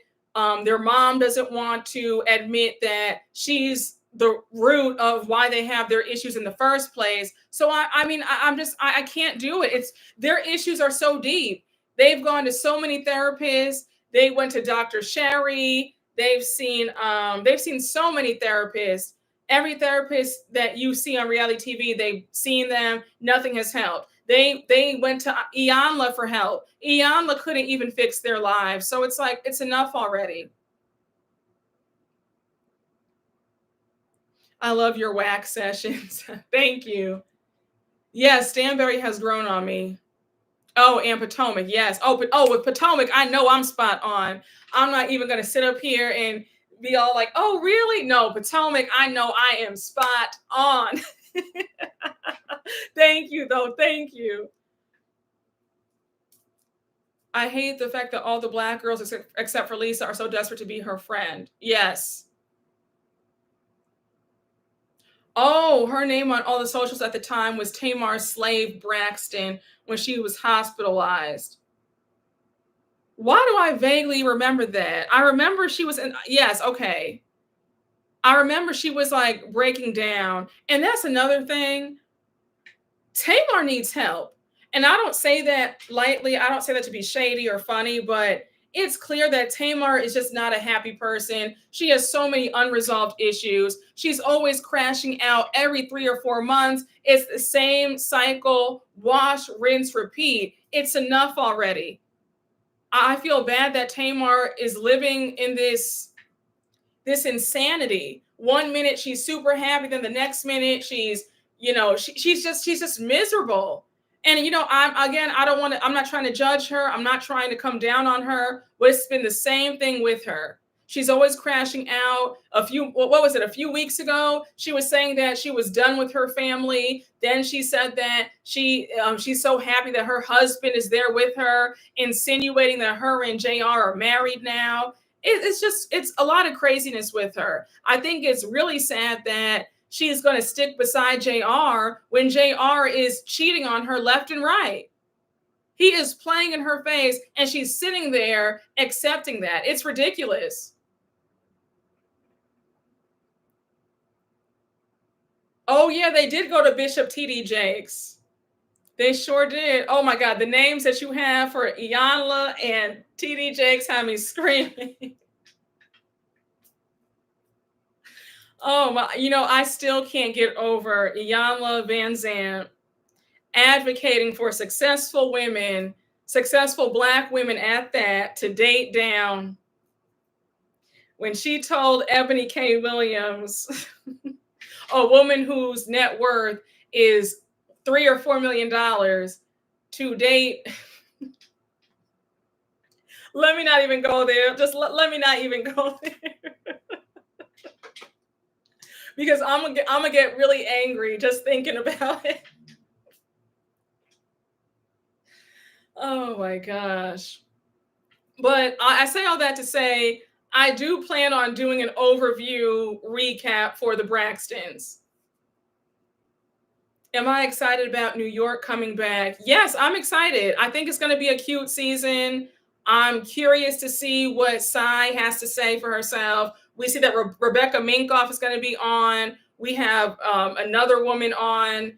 I forgot her name, but she's an artist. I'm excited. I'm excited to see the dynamics with everybody. JR ate, yep, he sure did. He ate Tommy's groceries and Tamar still took him back. Embarrassing.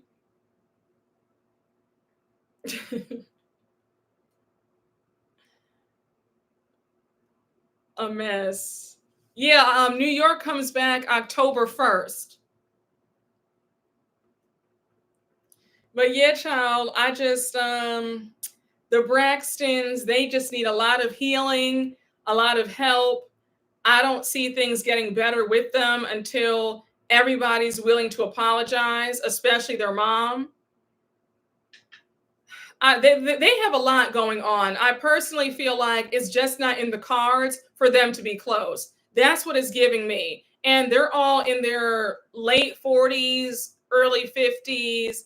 So I don't really see any more change happening. I was gonna ask, are you guys watching the Braxtons or no? I saw a few of you guys said that you are, a few of y'all are saying that you're not, you're over it. No wonder why their brother's not around. I forget they have a brother. I mean, I don't mean to be mean, but I always forget that they have a brother. Oh, you guys are saying no. Oh, y'all have me screaming in this chat. Oh, y'all are not watching the Braxtons at all. Y'all are paying it dust. Okay, so we have no, no, no, no, no. I won't be watching. I couldn't watch it without Tracy. One Chop. I think it's too sad to watch. Never watched them. Have no intention. Okay, that's fair.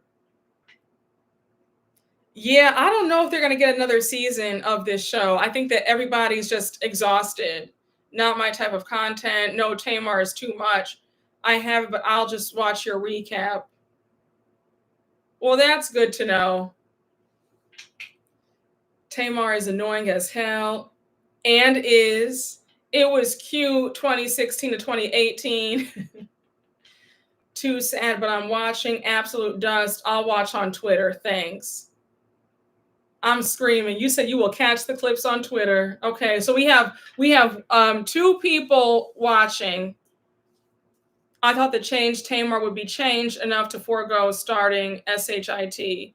I feel for you watching for us. I'm back. I think reality TV as a whole is going down. Your recaps are the best. Oh, thank you. I want more elevated content. Yeah, no, I mean, only two of y'all said you're watching. I was crying, so I ain't going back. Oh, you just got off of work? I know that's right. I tried watching the Braxtons. It's so heavy. It is. Not you have to walk your cat. Are you watching Family Empire Houston? No, what is it on? Is it on like Netflix or Hulu? I don't see the Housewives shows lasting much longer. I'll say, I think, okay, these are the Housewives franchises that I feel still have a pretty long-ish shelf life. I would say SLC for sure, because SLC has really hit their stride. They're really in their bag. I also I think that OC too. OC has always been a very rich franchise when it comes to the storylines and the dynamics on there. I think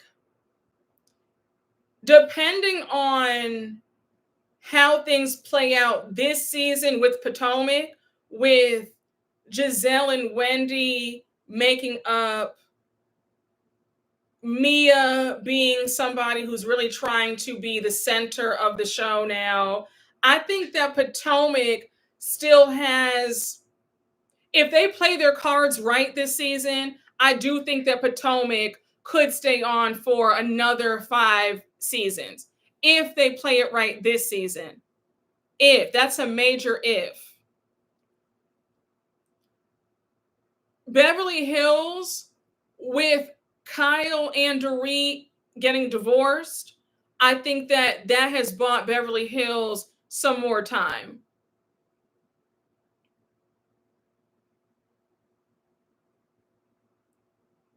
Oh, thank you. I love how you look at the situations of the Real Housewives in a mature and kind way. Thank you.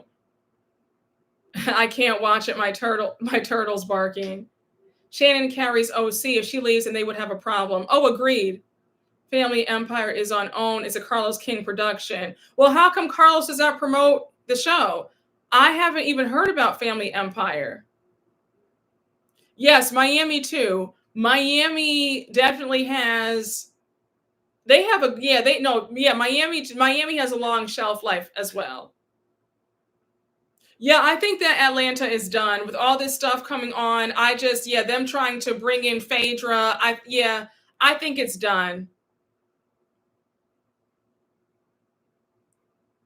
Potomac needs to be DMV-ish, like just boring. Go to homecoming, do something. Go to MGM something. I think that Dubai, this needs to be it. I just there's something about Dubai that's just lacking. I think that a lot of the women are trying too hard. This season is better than last season, but there's still something lacking. Uh with the low ratings for Dubai, I mean, y'all aren't watching Dubai at all. Dubai's ratings are in the toilet. They are getting the same numbers as Summer House Martha's Vineyard season 2. So I do not think that Dubai will be coming back. I doubt we'll see them at BravoCon in 2025. I think this is curtains for Dubai, because Dubai, the numbers are not numbering, honey. Nobody's watching.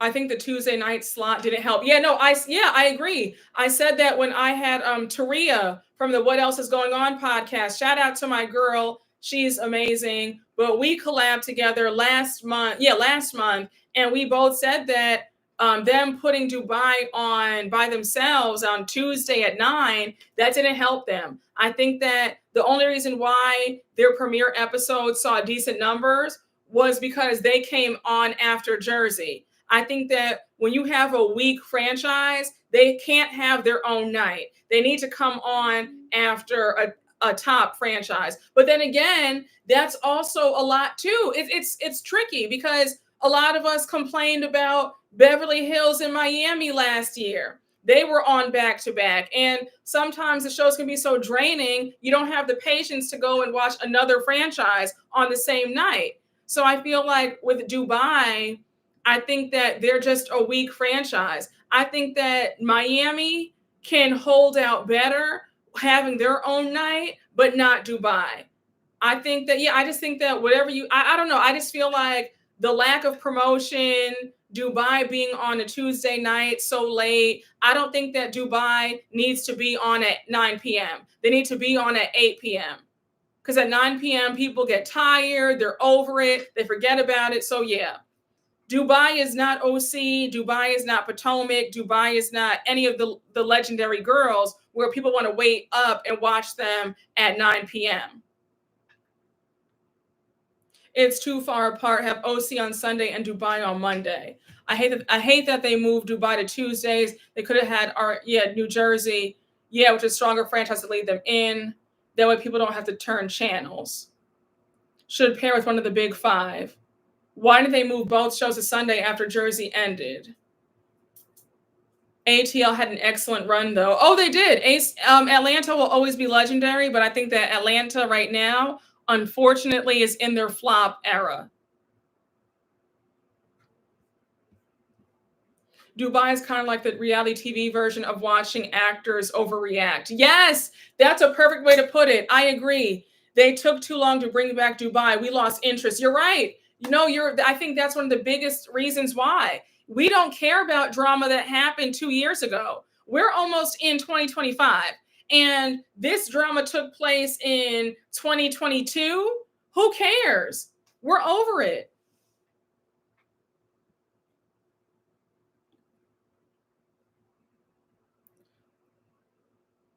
Dubai Bling is the one to watch. Oh, that's on Netflix, right?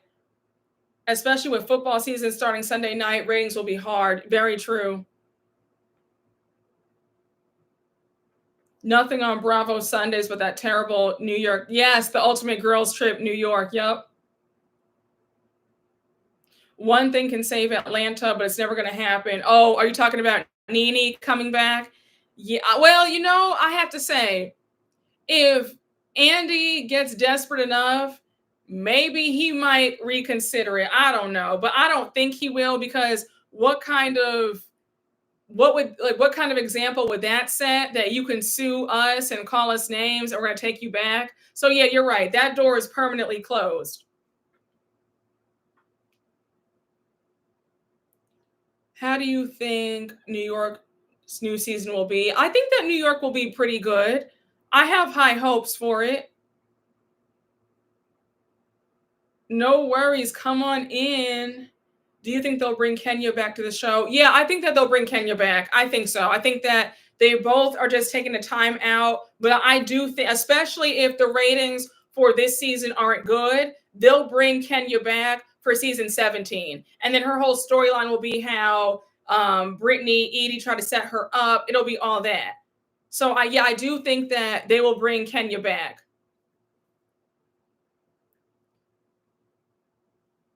Would you consider doing one big recap for each OC season, starting when Shannon premiered? Oh, I don't know. I don't know. That's a lot, because that means that I have to go back and like rewatch every single season from then. Like, I mean, I have a good memory, but so much stuff has happened. You know what I'm saying? That's a lot for me to go back from seasons 9 to 18 and then recap. No, I don't think I could do that, because I would have to watch every single season.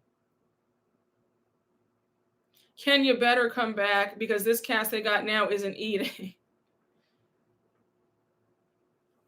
Phaedra damn near opened everybody's door. I haven't caught it. Oh, I'm happy you're in here. Love and Hip Hop ATL is better than Atlanta. Oh, really?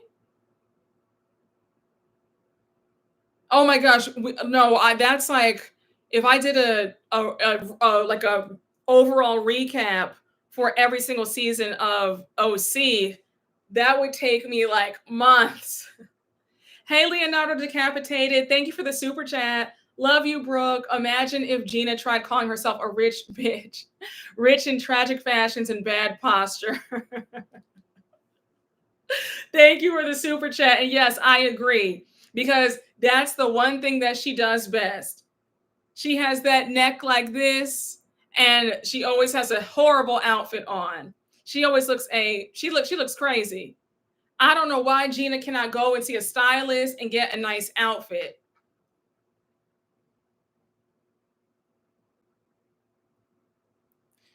I can't watch Kenya anymore. Definitely, I don't know how anybody did anything to her behind what she did. No, ma'am. I'm just not down for Phaedra after the unfortunate rumor. Does Gina still work at Chili's? No, she's in real estate now, honey. She's moved on up. I'm so annoyed they gave Shamia a peach, especially with her horrible fashions. I don't care about Portia and her divorce. Yeah, I don't care about that either. I hope they don't dwell on that, because I really don't care. I have forgotten all about that. It's like, it's old tea at this point. Gina and Jackie have the worst posture. Oh my gosh, yes. Jackie's another one. Jackie's posture is horrendous.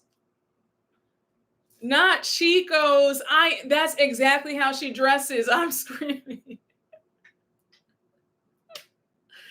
I am screaming. She's from Long Island. What do we expect? Oh my gosh. Don't do Long Island like that. She's obviously never been to Americana Manhasset. Okay, I will say that.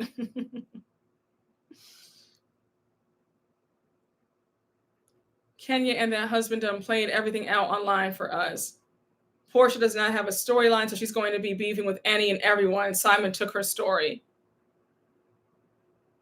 I think that John and Alexis are two liars and two weirdos who are doing this for a storyline and for some money. That's it. That's all. I don't believe for a minute that they have any damning information or any footage, because let's be so for real. If John actually had footage of Shannon allegedly almost running over his daughter with her car, he would have blasted Shannon immediately. The fact that he waited 6 months after the whole incident happened, when the cameras are back up, to say this, he's lying. John is a thirsty liar. I don't believe this. And if he does expose Shannon in these videos, Shannon better sue him.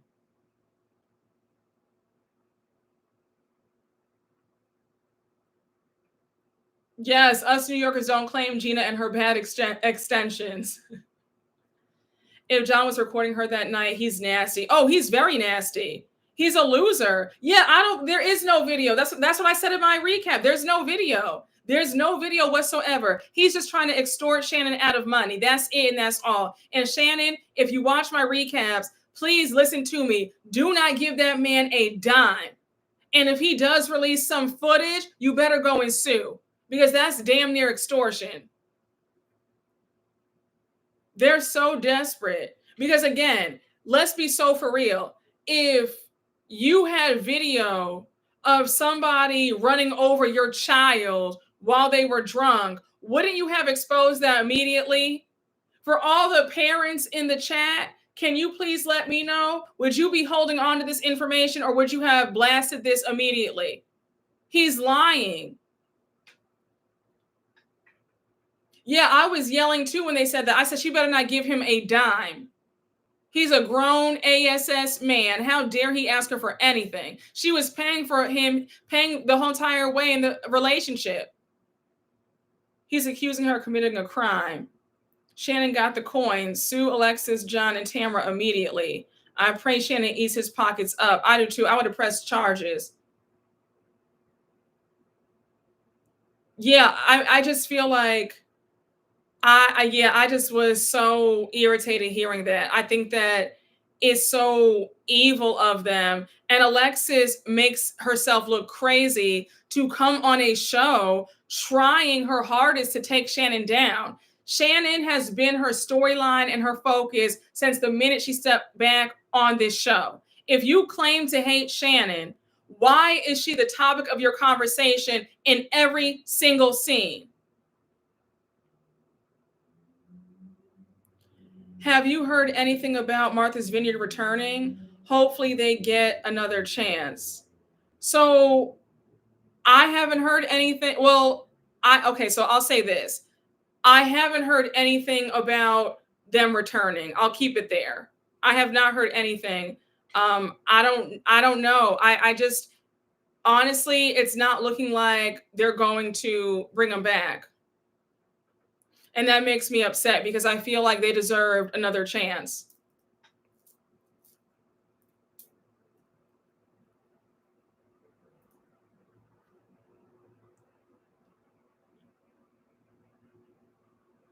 Alexis has been desperate to be back on TV since they fired her the first time. She was on Below Deck acting desperate with another fiance. Yeah, you guys told me about that. And I remember seeing the commercials about that with her on Below Deck when she was with her ex-fiance. I remember that. And then they broke up shortly after.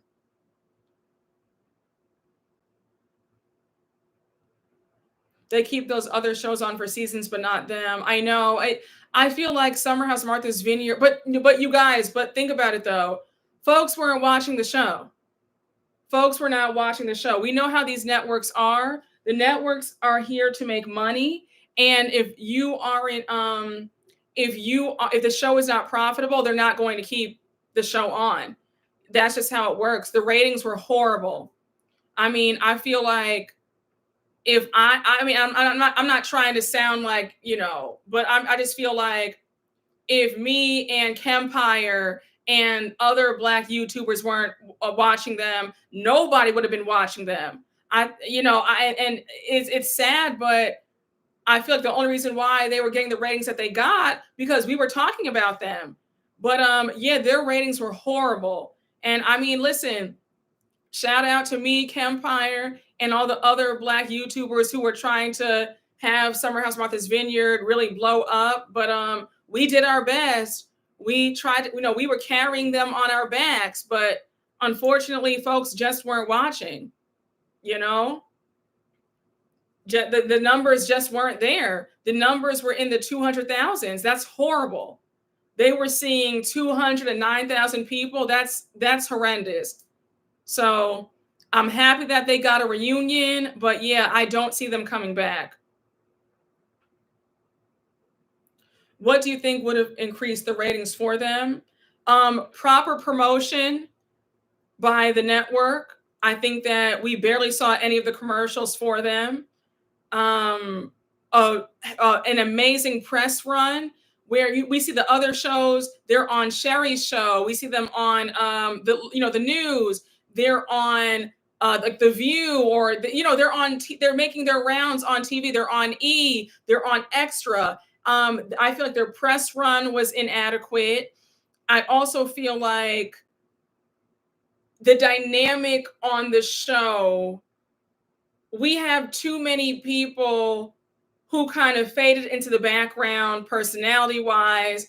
You had people trying too hard, people who had no storyline. There were too many people who were coupled up. I think that if we had had a few cast changes, the show could have really taken off. So, just again, my 2 cents. I'm not saying I'm an expert, but I do feel like those things played a major part, but especially the lack of promotion. And I also feel like you have to remember the settings are different. The Hamptons is a lot more lively. It's fun. It's sexy. It's the crowd is there to party, and there's more to do in the Hamptons. You can go to a new restaurant every single night in the Hamptons and never eat at the same place twice. In Martha's Vineyard, you're stuck there. Martha's Vineyard is smaller, it's quieter, it's not very party focused. You're really there to just relax and unwind. Whereas in the Hamptons, it's very sceney, it's a lot going on. You have the restaurants, you have the clubs, you have the different towns. You have East Hampton, Southampton, Bridge, Sag Harbor, Montauk, Amagansett, Sagaponack. You know what I'm saying? There's just so much to do. There's so many places to go. Martha's Vineyard, again, is smaller. Also, Martha's Vineyard, when you're there, you're there. You can't just drive off. You have to take a ferry to get there. It's just logistics wise, it's different. I feel like the setting played a part because, again, the Hamptons is a lot more fun, and Martha's Vineyard, it's fun, but it's not the same. So I also feel like them being in Martha's Vineyard also played a part into why people weren't as interested, because compared to the Hamptons, you can view it as Martha's Vineyard is a bit, I don't want to say boring, but with Martha's Vineyard, it's more like there's more house parties where you have to know people and you go to their parties. Whereas in the Hamptons, you can do house parties, but you also have the clubs. Does that make sense? Bravo doesn't really push their Black cast shows. I know. Unless it's a Real Housewives franchise. You are pretty spot on with your reviews and forecasting. Thank you.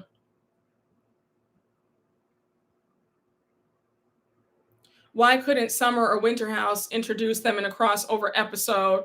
Well, no. Well, I think because logistics, I think I think that they wouldn't want to do that. Remember when they film Summer House, Martha's Vineyard, and the original Summer House, they're filming at the same time. So I feel like it wouldn't make sense to have the OG Summer House crew go to Martha's Vineyard for just 2 days.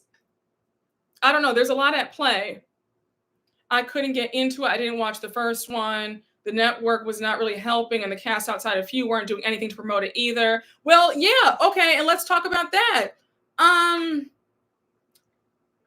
it's no shade, but some of the cast, they felt like they were too big to go on podcasts and YouTube channels to promote the show.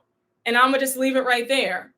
But some of the cast, unfortunately, have very big egos and or a bit delusional. If I were on a show where the ratings weren't doing well, I would be reaching out to every content creator, especially Black content creators, about, can you have me on your channel? Like, I feel like their egos were just too big to, and I'm not saying all of them, but quite a few of them have very big egos, and they felt like they were too big to go on YouTube channels to promote the show. I don't know why, but now they see that they're in the boat they're in now, with the show being on a hiatus, when I've heard from sources that there's a chance that it's just not coming back at all, and Bravo is being nice about it. That's all I can share with you guys. Yes, nobody is above anything. Promotion is promotion. I agree. I thought Noelle was perfect casting. She was fabulous. I feel like if we could keep 60% of the cast, have some new faces, they would be amazing.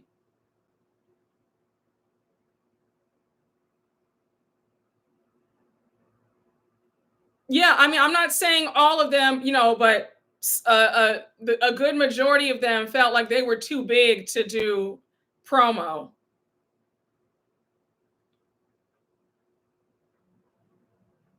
Yep, Preston and Jasmine were out there. Yeah, Nick was out there.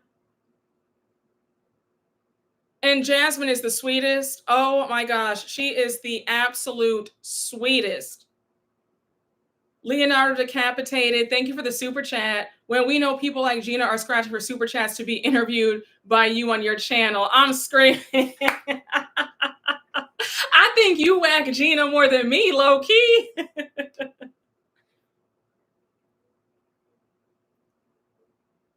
Yeah, I agree. Literally, the biggest Bravo celebrities have been knocked down in some way, shape, or form. So I don't know how some of the yeah, I understand. I think that if Summer House Martha's Vineyard does come back, I don't think that Amir would be asked back.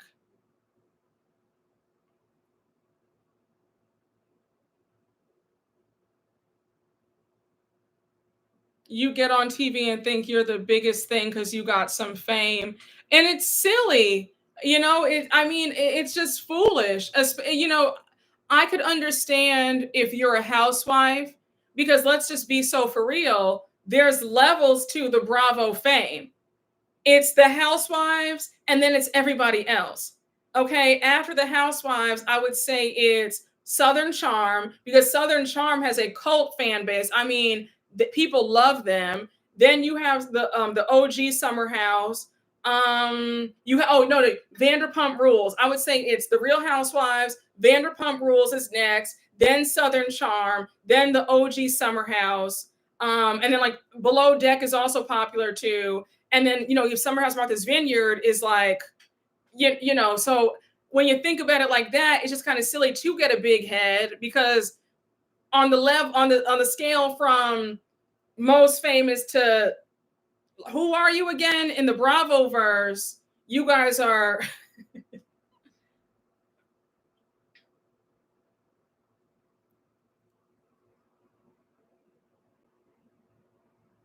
OG Summer House is great. They have a really great structure with their show. And also being in the Hamptons plays a big part on why it's so great, because again, the Hamptons has so much to do. It's just she's that girl.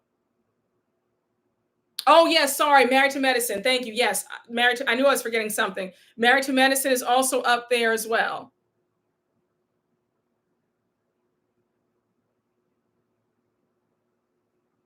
I want Noelle on OG.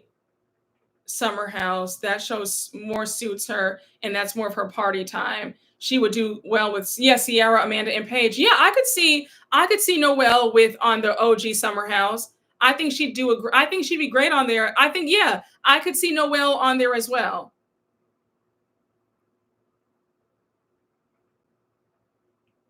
But yeah, when it comes to like the money makers, the stars, when it comes to, I guess, the Beyoncés of Bravo, it's the Real Housewives, and then it's everybody else.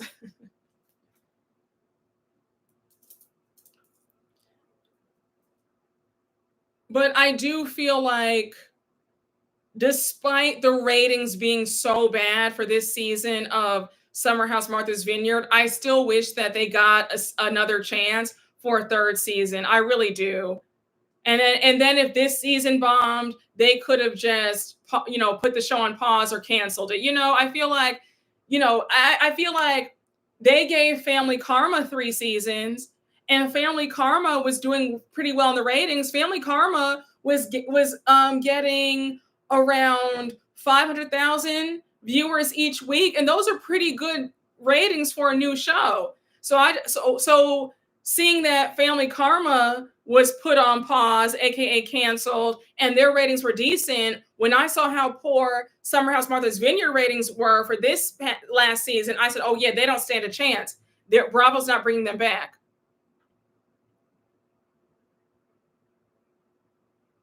I think not combining the summer houses could work. I miss Family Karma. That was a good show. Yeah, it was a good show. No, they do a lot in the Hamptons for OG Summer House. They are always at a club. They're always out and about. They are always out and about, bopping around. And then yeah, they do have the house parties, but they also go to the clubs. We see them at all the hot restaurants. They're there. And it's fun. I told you guys, um, I was in the same restaurant in Southampton while they were filming the season before this last season.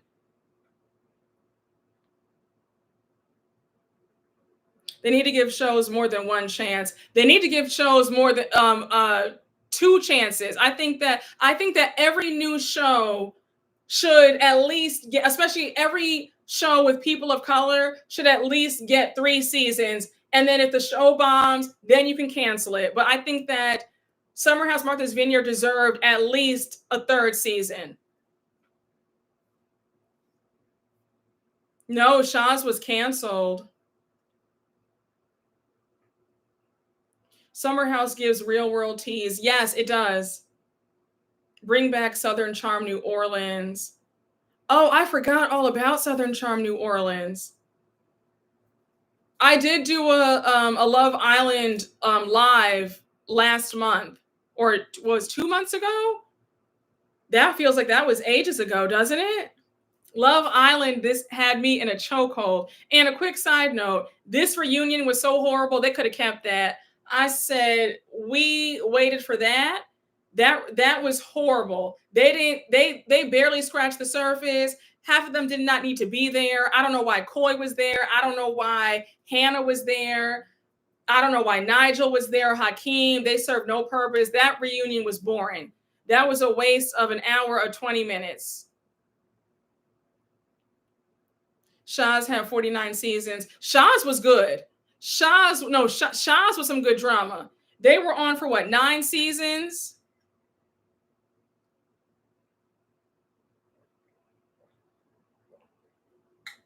Yes. Yep, that reunion needed viewer questions. I agree.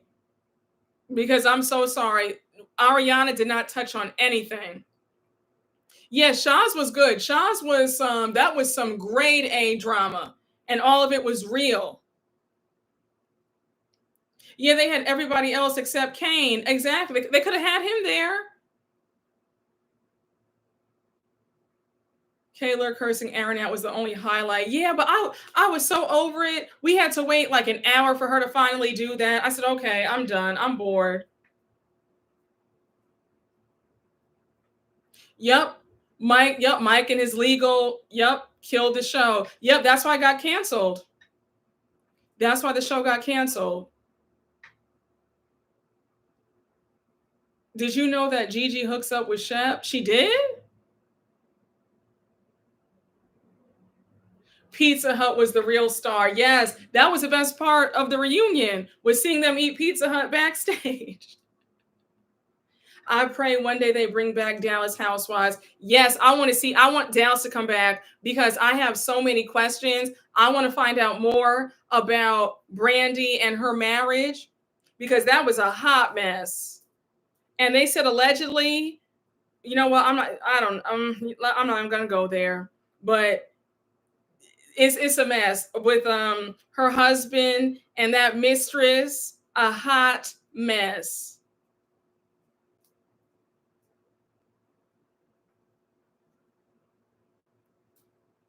They hooked up at BravoCon. Oh my gosh. Shaw's is a good binge because they've all known each other since high school, born and raised in Beverly Hills. The family dynamics with I mean, it's that is a show, okay? And then later on, when you see the fallout between MJ and Reza, that season was crazy. But yeah, Shaw's is a ride.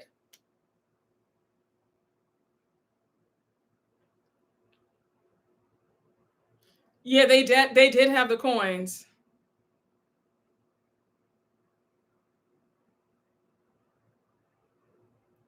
But yeah, I know I would recommend if you ever have like some time to spare.